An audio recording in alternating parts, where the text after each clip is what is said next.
Alors, dans cette vidéo, on va voir le lien entre intégrale et primitive. On va commencer par quelques exemples pour que vous sentiez un petit peu ce qui se passe. Donc, si je vous demande de calculer l'intégrale entre 0 et 4 de 5 dt, donc ma variable, je l'ai appelée t. Dans ces exercices-là, vous verrez pourquoi après.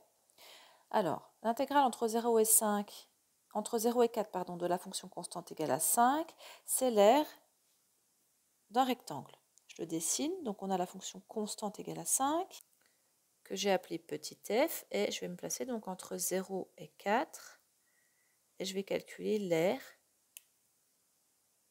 sous la courbe de f sur ce domaine. Voilà, donc mon domaine, c'est un rectangle de 4 par 5, donc mon domaine, il fait 20 unités d'air. Pas de problème pour obtenir ce résultat. Alors, on va s'intéresser à exactement la même intégrale, mais au lieu de se placer entre 0 et 4, on va se placer entre 0 puis un nombre x qu'on ne connaît pas, qui va pouvoir être variable. Donc je calcule l'intégrale de la fonction constante égale à 5 par rapport à ma variable t. Qu'est-ce qu'on fait dans ce cas-là? Alors, je vais dessiner la représentation graphique. Donc on est encore avec notre fonction constante égale à 5, et je vais maintenant regarder l'intégrale entre 0 et x. Je vais assurer le domaine entre la courbe de la fonction f, l'axe des abscisses sur l'intervalle 0x. Voilà mon domaine, c'est un rectangle. Alors ce rectangle, en fait, il a une base de longueur x, une hauteur de 5. Si x est positif. Et donc j'aurai 5 fois x comme r. Donc mon intégrale entre 0 et x de 5 fois dt, elle est égale ici à 5 fois x en unité d'air. Alors si je recommence cette fois, mais plus avec la fonction constante égale à 5, mais avec la fonction constante égale à 7. L'intégrale entre 0 et x de 7 dt, ça sera l'aire d'un rectangle de largeur x et de hauteur 7. Du coup, ça donnera 7 fois x unité d'air.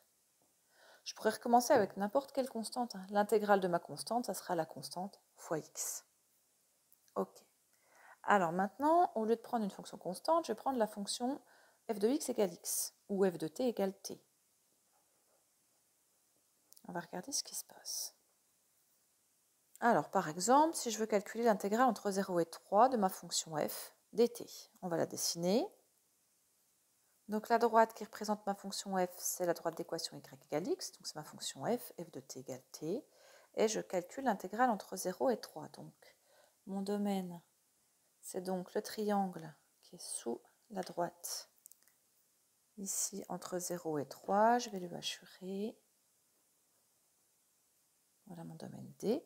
Et donc mon intégrale, c'est l'aire du domaine D. Alors à quoi il est égal ce domaine? Vu que c'est la droite y égale x, déjà j'ai une hauteur aussi de 3. L'image de 3, c'est 3 par la fonction. Et donc j'ai une moitié de carré, 3 fois 3, 9, divisé par 2, 4,5. Alors comment je l'ai calculé? Vous avez vu, j'ai fait 3 au carré divisé par 2. On verra pourquoi ça a son importance. Ok, si je fais la même chose, mais au lieu d'intégrer entre 0 et 3, j'intègre entre 0 et 5. Je vais avoir, je fais un petit dessin à main levée très rapide, ma droite, courbe de ma fonction f, qui est en fait la droite y égale x. Je calcule l'intégrale entre 0 et 5. Je vais me retrouver avec l'aire du domaine correspondant à ce triangle rectangle. Et ce domaine, en fait, son aire, c'est 5 par 5 divisé par 2. Alors, où je vais en venir? Maintenant, si je le fais entre 0 et x, qu'est-ce qu'on va faire? La même chose. Donc, je vais avoir ma fonction f qui correspond à la droite y égale x. Je l'ai très mal tracé, c'est pas grave. Alors, je ne vais pas le noter comme ça pour ne pas vous perturber, mais c'est quand même ça. C'est f de t égale t. C'est la droite qui représente ma fonction f.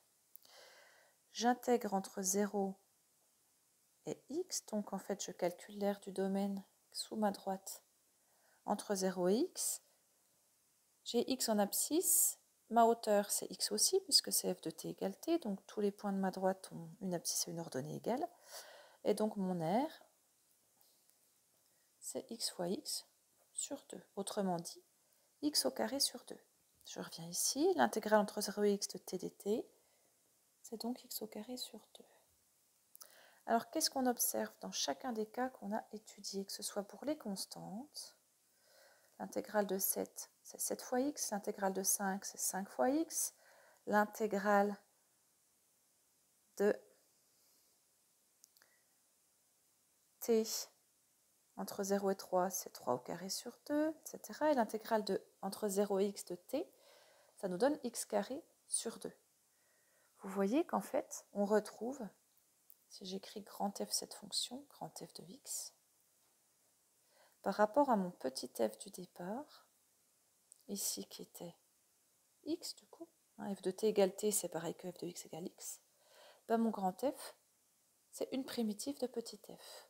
Avec les constantes, quand j'ai pris l'intégrale entre 0 et x de 7, qui est ma fonction petit f, j'ai trouvé 7 fois x, qui est bien une primitive de petit f.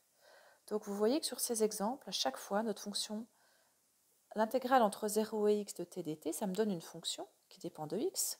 Le x va nous donner la borne. Si je déplace mon x et que je le mets plus loin, j'obtiens une nouvelle valeur, donc je définis bien une fonction. Et cette fonction, quand j'écris, alors pardon, je vais m'appliquer un peu, donc l'intégrale entre 0 et x de f de t dt, et bien en fait cette fonction grand f, c'est une primitive de petit f, et en fait c'est la primitive de petit f, on sait qu'il n'y en a qu'une, qui s'annule en 0. Ce résultat est fondamental, on va le démontrer en partie. Ok, donc l'intégrale entre 0 et x de petit f de t dt, c'est la primitive de petit f qui s'annule en 0. Alors je reviens sur cette fonction grand f. Donc dans le cas général, si j'ai ma fonction petit f qui est dessinée, donc c'est une fonction continue positive sur un intervalle, si je prends l'intégrale entre a et x, donc a c'est un réel, et x donc qui va pouvoir varier. Donc si je mets x ici, l'intégrale entre a et x de ma fonction petit f, donc je vais l'intégrer, je vais appeler t ma variable pour ne pas confondre avec ce x qui est la borne en fait. Quand je définis cette intégrale, en fait, je parle de l'aire sous la courbe entre a et x, ici. Donc je parle de l'aire de ce domaine grand D. En fait, si je déplace le x un peu plus loin, je vais parler de l'aire du domaine, donc je ne le mets plus ici, mais je le mets là, je vais parler de l'aire du domaine qui est ici maintenant.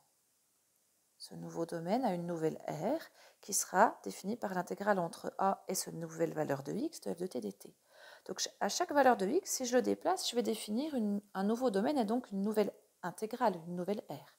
Donc je définis bien une fonction quand à chaque valeur de x, j'associe le résultat de l'intégrale, donc de l'aire sous la courbe entre a et x. Ainsi, je définis donc une fonction grand f. Et on va montrer dans la prochaine vidéo que cette fonction grand f est la primitive de la fonction petit f qui s'annule en a. Alors, elle s'annule en a, ça c'est évident, parce que si j'amène x en a, mon domaine, il n'a pas d'épaisseur, et du coup, son aire, elle fait bien 0.